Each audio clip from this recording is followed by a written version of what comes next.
qui ressemble à la polyarthrite de l'adulte avec une déformation en col de cycle, c'est-à-dire il y a une flexion de la base du doigt avec une extension de la flanche moyenne et une déformation en boutonnière avec une flexion de l'articulation interphalangienne.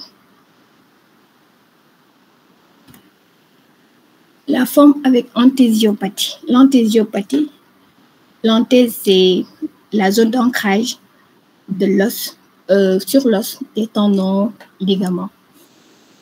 Donc, cette forme correspond au groupe des spondyloarthropathies à début juvénile, avec une prédominance masculine, âge moyen de 10 ans. C'est une oligoarthrite qui est asymétrique des membres inférieurs. C'est une douleur au niveau des zones d'insertion des tendons sur l'os, doigt en saucisse, et on note également des manifestations axiales initiales ou qui apparaissent après quelques années d'évolution. Cette arthrite est associée à une uvite antérieure aiguë et à l'immunologie, nous avons l'antigène HLA-B27 qui est positif. Comme autre forme, nous avons le rhumatisme psoriasiforme qui peut toucher les filles de 2 à 3 ans, semblable aux oligoarthrites avec risque d'urite, ou bien chez les garçons de 12 à 13 ans qui s'apparentent aux spondyloarthropathie. Donc, nous avons l'arthrite de rhumatisme psoriasiforme qui est caractérisée par une arthrite avec psoriasis, ou bien par une arthrite avec au moins 2 des signes suivants: une dactylite, une piqueté ongale avec les ongles en D à coudre, ou bien un antécédent familial de psoriasis chez un parent du premier degré. Enfin, nous avons les formes non classées qui concernent les arthrites évoluant depuis au moins 6 mois, mais n'entrant dans aucune des catégories ci-dessus ou entrant dans plusieurs catégories à la fois. Pour le diagnostic positif, donc avec les critères d'Edmonton, avec les 7 entités décrites précédemment.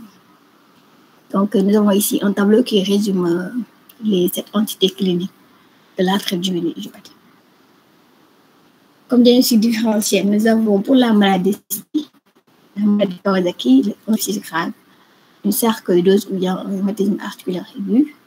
Pour la forme polyarticulaire, nous avons le rhumatisme articulaire aigu, les vascularites, les tumeurs, le sepsis ou bien la drépanocytose. Et les formes oligoarthrites articulaires avec l'arthrite septique, un traumatisme, une dystrophie synoviale. Le diagnostic étiologique va se faire avec les facteurs étiologiques. Donc, c'est une origine qui est multifactorielle.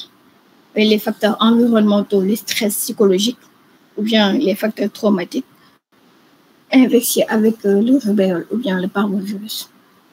Donc, on peut noter une dysrégulation immunitaire, humorale ou bien cellulaire, ou bien une prédisposition génétique avec HLA-B27 ou bien une HLA-A2 polyarticulaire séronégative. Donc, pour le traitement, comme but du traitement, il s'agira de contrôler les poussées inflammatoires, prévenir et traiter les complications, adaptation du traitement en fonction de l'évolution, la prévention des effets secondaires des traitements et assurer une bonne qualité de vie et le bon développement psychosocial de l'enfant. Comme moi, pour le traitement, il s'agira en première intention des anti-inflammatoires non stéroïdiens, surtout avec l'indométacine, qui a moins d'effets secondaires, parce que pour l'acide acétylsalicylique, bien les autres peuvent entraîner un syndrome d'activation macrophagique. Les corticoïdes avec le prednisone, 1 à 2 mg kg, maximum 100 mg par jour. Les immunosuppresseurs avec le méthotrexate, 10 à 15 mg par mètre carré par semaine en une prise, maximum 25 mg par semaine. Les anticytokines avec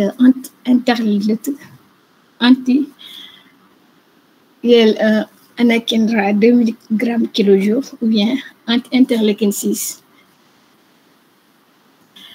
Comme autre moyen, nous avons une rééducation fonctionnelle avec la kinésithérapie, la psychothérapie des parents et de l'enfant ou bien une éducation thérapeutique qui doit être systématique. Pour les indications, la prise en charge doit être multidisciplinaire. Pour la forme systémique, en première intention, nous avons les anti-inflammatoires non stéroïdiens en l'absence de contre-indication et de critères de gravité. Il faut éviter surtout l'acide acétylsalicylé car ça favorise le syndrome d'activation macrophagique. Une corticothérapie en deuxième intention avec une décroissance vers le 15e jour si la situation clinique le permet, en visant une dose inférieure à 0,3 mg kg à 3 mois. Donc, toujours dans la forme systémique, en l'absence de réponse clinique après 1 à 2 semaines de corticothérapie, ou bien quand on note une corticodépendance en cours de décroissance ou effet secondaire majeur, une biothérapie anti-interleukine 1 ou bien anti-interleukine 6 est indiquée. Et le patient ayant initié un traitement anti-interleukine 1 avant corticothérapie, chez ce patient-là, une corticothérapie générale doit être discutée seule ou bien en association. Dans les formes réfractaires au traitement précédent, le méthotrexate parfois associé à une biothérapie partiellement efficace sur l'atteinte articulaire et les anti-TNF-alpha et l'abatacept si échec d'une première biothérapie. Pour les formes oligo-articulaires ou polyarticulaires séronégatives, on peut faire un recours à une injection intra-articulaire de corticoïdes après traitement par les anti-inflammatoires non stéroïdiens. Parfois même on associe les deux, la forme générale, le traitement général et le traitement local. Le traitement de fond est indiqué dans les formes oligo-articulaires étendues ou dans les formes oligo-articulaires comportant plusieurs atteintes articulaires résistant à un traitement par anti-inflammatoire non stéroïdien et injection intra-articulaire de corticoïdes. Dans l'uvéite, on peut faire un traitement local avec un collyre de corticoïdes et dans les complications articulaires, un traitement orthopédique chirurgical ou une rééducation fonctionnelle. Alors,